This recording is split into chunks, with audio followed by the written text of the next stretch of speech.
J.J. Abrams and Ta-Nehisi Coates on a Superman movie? How bad is this going to be? Coming to paperback and e-readers in 2021, John Haynes, Taking Care of Business. The man who rules the world breaks on a brand new partner to help him take care of business in this action-packed, all-new John Haynes series adventure. Get John Haynes, Taking Care of Business in 2021 at online booksellers everywhere. Warner Brothers has announced that it's going to be rebooting its Superman franchise with a brand new movie as part of DC's extended universe. However, this reboot is destined to crash because of the people who are going to be involved in this new version of Superman. Now, the first person involved in this reboot of Superman is producer J.J. Abrams. And your J.J. Abrams is not known for producing quality productions. Most of his films are known to be complete disasters. Now, your J.J. Abrams has been producing trash ever since the second season of the WB show Felicity, where your Felicity Porter cut it short and the ratings dropped like a rock. And ever since then, even though that show had failed due to absurd premises like time travel, they still managed to continue giving J.J. Abrams work on shows like Alias, I believe, shows like Lost, and he even managed to find a way to get into the Star Trek franchise and be part of that reboot. But J.J. Abrams' most recent failure is the sequel of the Star Wars trilogy. So we have a producer who is notorious for producing flops or extremely disappointing projects, and when you hear his name tied to Superman, we're not going to get anything on the level of a Richard Donner from 1978. No, we're going to get something that is going to be filled with meandering plot holes, and it's not going to make any logical sense at the end of the day, just like the Star Wars sequel trilogy. Now, in addition to your J.J. Abrams producing this film, we have Ta-Nehisi Coates writing the screenplay. Now, your Ta-Nehisi Coates is a critically acclaimed nonfiction author who won a National Book Award for the book Between the World and Me. Unfortunately, your Ta-Nehisi Coates does not have good fiction writing skills, and that has shown in many of the comic books he has produced over the years, which have been critically panned, like his run on Black Panther and his current run on Captain America. And compound this with your Ta-Nehisi Coates not having any screenwriting experience, and you've got a recipe for disaster when you combine a writer who has poor writing skills as related to comics and science fiction, and you have a producer who has a poor track record as related to science fiction projects like the Star Wars sequel trilogy, like Star Trek Reboot, and like shows like Lost. This man and Ta-Nehisi Coates together, J.J. Abrams, they are going to put together a recipe for disaster once they get a hold of this Superman character, and a Superman reboot under these two would be a complete disaster on the level of the 1970s film A-Bar Black Superman. Now, when it comes down to this reboot of Superman, we're not going to get the original white male Clark Kent from Krypton. No, it is rumored we are going to be getting a black Superman. Now, this is the icing on top of a crap cake, because it's looking like your Warner Brothers, instead of trying to make a Superman franchise that stays true to the original source material, is now trying to promote this false diversity narrative by promoting a so-called black Superman. And this black Superman movie, it looks like they're going to go out here of their way to make it one of the worst films, because they're going to go out here and get one of the worst writers and producers to do this.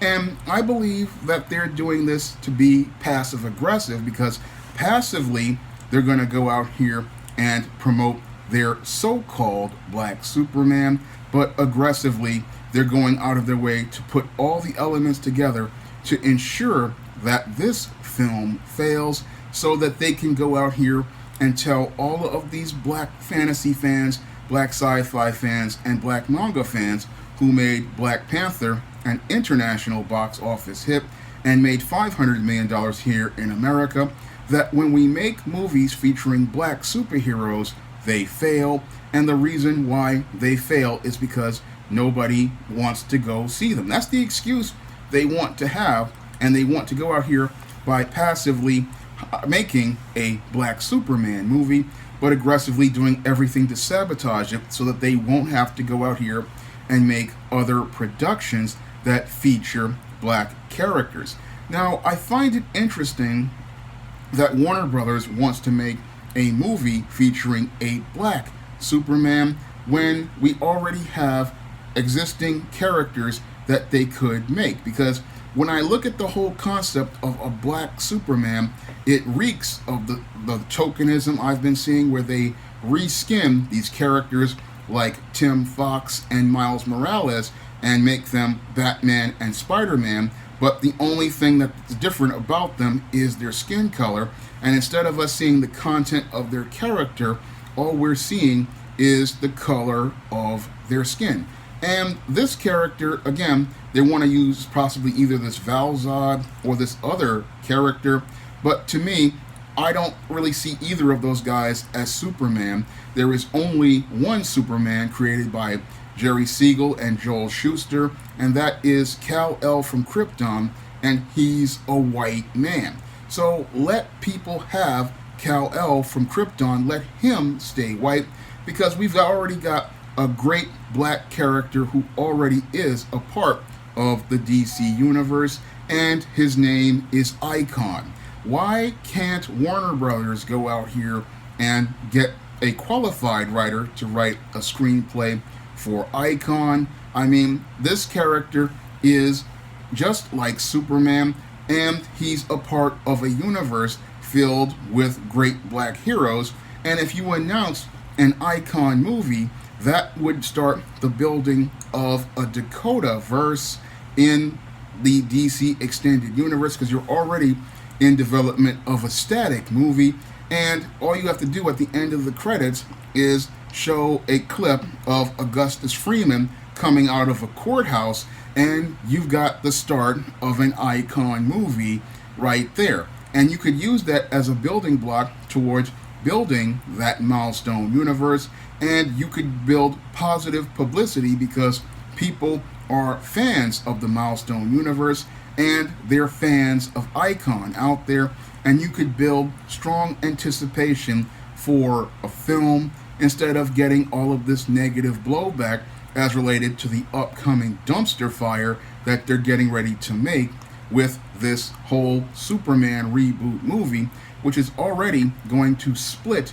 the comic audience. Yes, you'll have some of these black nerds out here who will be eager to see a tokenized reskinned Superman, but most comic fans are going to be ripping and roasting this movie because they already know that the track record of J.J. Abrams and Ta-Nehisi Coates is absolute trash, and because they know that these men have terrible track records as related to productions, they're not going to want to go see this movie, because they know that when you've got a bad writer and a bad producer, you've got a recipe for a disaster and a crap show of a movie getting ready to be made, because you have a writer who really does not know how things work for the screen, and then you have a producer who really does not know how to craft a solid story. So this is a recipe for disaster as I see it with this whole new Superman reboot, and it's destined to crash before it even gets off the ground. And when I look at this film, it's reminding me so much of 2004's Catwoman with Halle Berry, a film that was everybody knew was a disaster before it was even finished. And practically was crushed by Spider-Man 2 at the box office, because that's the final fate of this whole Superman movie, because most people are not going to see a black man in the role of Superman. They're not going to respect that guy because he's not the Superman that is a part of Americana and an American icon. He's a reskin token meant to appease many of these SJW woke types in their egos. But what most black comic fans like myself want, we don't want a reskin tokenized Superman. No, if you want to make a black superhero movie, go out here and make a icon movie. That's the movie we all want to see, because the icon character created by Dwayne McDuffie, he embodies the brother from another planet, and he embodies the black experience and black culture. That's the character we want to see as a hero on screen. And with all these tools and resources, you could go out here and make a great icon movie and really get the fans' enthusiasm for that movie. But your Hollywood, what they really want to do by trying to promote Ta-Nehisi Coates and J.J. Abrams is they want to go out here and squash the African American fantasy fans and their momentum. They want to go out here and passively say, we made a black Superman movie. The black Superman movie flopped, and now we're not going to be able to make any more movies featuring black heroes and black fantasy. And this is the same thing that Disney did with A Wrinkle in Time. They saw Black Panther's success, and once they saw Black Panther make $500 million here in the United States and showed the power of the black dollar at the box office, they wanted to be able to not be able to give the black customer what they wanted. So they came up with Ava DuVernay's A Wrinkle in Time to say, hey, there's no audience here, but there's clearly an audience there. But what they want to do is try to minimize the impact of that audience by saying these movies fail, so that you can continue buying movies that feature token characters, or movies that feature bumbling, stumbling idiots like Finn, or movies that feature caricaturized, cartoonish characters and black characters that are in the background of a white franchise instead of being at the foreground of their own stories. Because that's really what we really want to see, is our characters in their stories on screen. But what Hollywood wants to do is try to find a way to prevent from giving us those stories by setting up guys like Ta-Nehisi Coates for failure. Now he's thinking he's got success in Hollywood because he's still playing Candyland. But as somebody who knows the entertainment industry and knows the chess game that's being played, I can see how they're setting this up to be a big checkmate, and they want to use a pawn like Ta-Nehisi Coates towards preventing other black creators from being able to gain access to the entertainment industry and create black characters to come to the screen. So they don't really want to see other blacks get success, and they use a pawn like this and have him, because he has no screenwriting experience, write a bad script, and then when the movie fails, say, oh, all these black films, they don't really do well. It's, again, passive-aggressive tactics, and once you understand how the play is made, then you can learn why these plays are done. And when I look at this whole game, again, it's a setup to give you a Superman movie, but at the end of the day, give the black comic fan, the black sci-fi fan, and the black fantasy fan a big face full of kryptonite doo-doo, and make them think that they're gonna that none of the projects out here will do well. That's what they want to do with this whole thing. And this Superman movie featuring a black Superman is one big middle finger at the black comic fan, the black sci-fi fan, the black fantasy fan, and it's about trying to make the white character appear to be superior by going out here and hiring inferior talents to produce a poor quality movie. Now, if you want to pick up my black fantasy fiction, such as the ISIS series, the E-Steam series, the John Haynes series, and the books of the Spinsterella trilogy, you can find all of those books on Amazon.com in paperback and Kindle format. You can also find them on Smashwords, the iBookstore, Barnes & Noble, and Google Play. And if you want to see me make more videos like this, you can donate to my Patreon, my PayPal, or my Cash App by clicking the links in the description box. That's all I have to say for this video. You can comment, rate, and subscribe. Now available in paperback and Kindle, Vampires Stalk the Darkness of the Eternal Night. Get your copy of Eternal Night in paperback and Kindle on Amazon.com.